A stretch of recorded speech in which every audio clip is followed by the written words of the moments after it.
dedicated to Eastern and Southern Kentucky.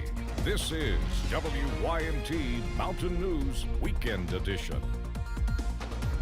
Good evening, I'm Keaton Hall. During the summer months, folks flock to Eastern Kentucky to take in the natural beauty of Appalachia, whether that's simply the mountains or the beauty of our history and heritage. And tourism offices across the region are excited to welcome the tourists in. WYMT's Jordan Mullins spoke to tourism officials in the Big Sandy about the summer tourism season and the impact it has on local economies. The summer tourism season is in full swing across Eastern Kentucky. So summer tourism in Eastern Kentucky is our busiest time of the year. We have people coming through the area during the year, but May, June, July, and August are really our busiest months. In Johnson County, officials say whether folks are here for country music or Christmas in July, it has a strong impact on the local economy. Where they visit other places here in Paintsville or even along US 23, the Country Music Highway, when they come in to visit, that is so impactful to our local community to help bolster our monies here and our activities that we can offer in the future. While still inviting folks from here in the mountains. It's also providing something for your locals to do in your community. And we have lots of inter-county tourism where we have folks that will travel regionally within a 50-60 mile radius for events. Sharing the history and heritage of our region. It also allows us to share our heritage with people, telling those mountain stories, experiencing what we have to offer, which is our natural resources, their best assets. While helping communities grow. In Johnson County, Jordan Mullins, WYMT Mountain News. Parsons also said that motor coach groups are a large part of the tourism industry here in the mountains, adding that a single bus could bring in $40,000 to the region alone. After a few showers earlier today, we are starting to dry out across the mountains, also clear out as well. Here's a look at the radar right now, and most of us are dry under that partly cloudy to mainly clear sky, and we do stay dry as we go overnight. Those temperatures are comfortable in the upper 60s and lower 70s, 69 for Jackson, 71 for Pikeville, and down to 67 over in Clay County at Manchester at this hour. As we go into tonight, those overnight lows falling into the lower 60s as you wake up on Sunday. Again, only a small chance of a stray shower. Most of us are dry tonight. Also quiet as you wake up on Monday. Temperatures in the middle to upper 60s as you wake up and walk out the door, and we do warm up into the middle 80s as you get towards Sunday afternoon. So a warm day on tap. Also watching out for a few pop-up showers and storms. But the big story for next week, the summer heat right around the corner. All those details coming up in just a few minutes. Keaton. Thank you, Cameron. Officials in Claiborne County are saying one person has died and several sustained non-life-threatening injuries following a two-boat collision on Norris Lake. Police say the incident happened near Norris Landing Marina around 8 p.m.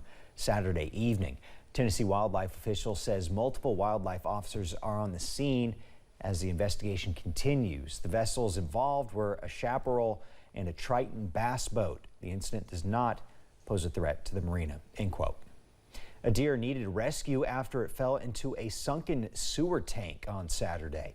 Officials with the Dickinson County, Virginia Sheriff's Office say they received a call of an animal in distress. Deputies say the deer was trapped in the sewer tank on Rakes Ridge Road.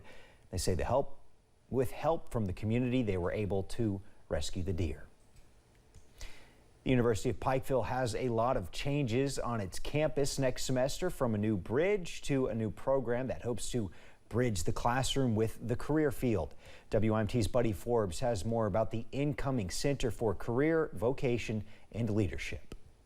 From the worksheets to the workforce. They think about that first job they're going to have, but our world is evolving so quickly. The University of Pikeville is hoping to help students find success in their future. If they're not well equipped with how to navigate all of that, then in some ways we've done them as a disservice. With a new center devoted to discovering a better equation for the transition from classroom to career. Where are the holes? What's needed? The Center for Career, Vocation, and Leadership is in its early development, but the idea was born before the COVID-19 pandemic.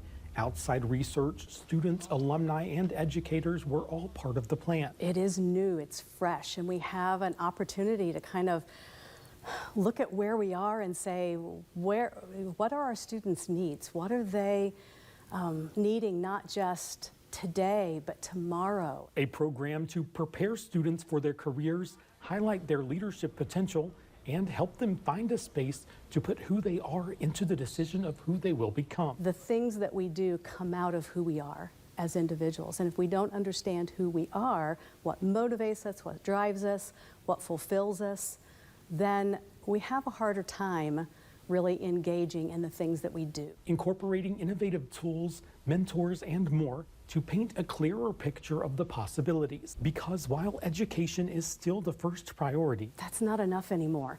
The field of work, just all kinds of careers are so competitive right now. Those involved say the hope is to not only help students find a paycheck, but to find their paths. In Pikeville, Buddy Forbes, WYMT Mountain News.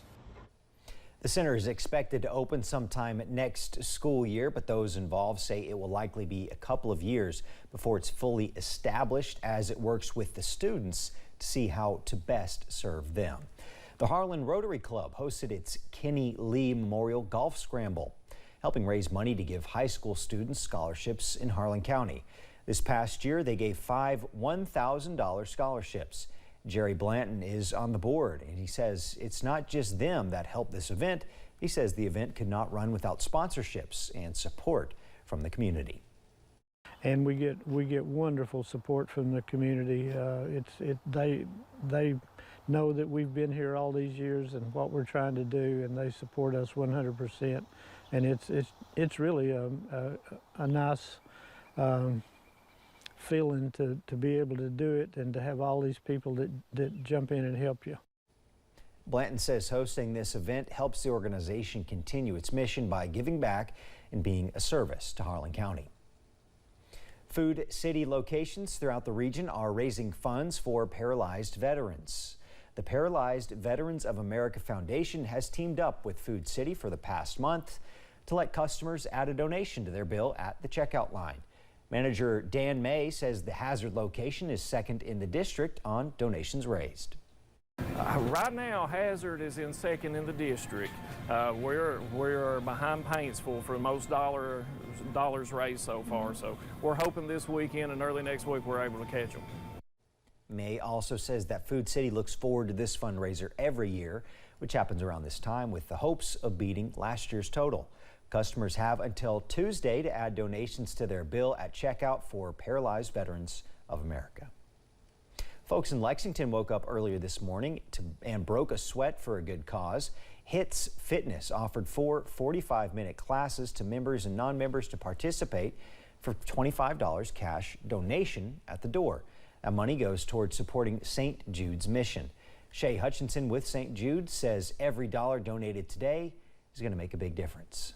$25, which is what it costs to come out here and participate in this class this morning.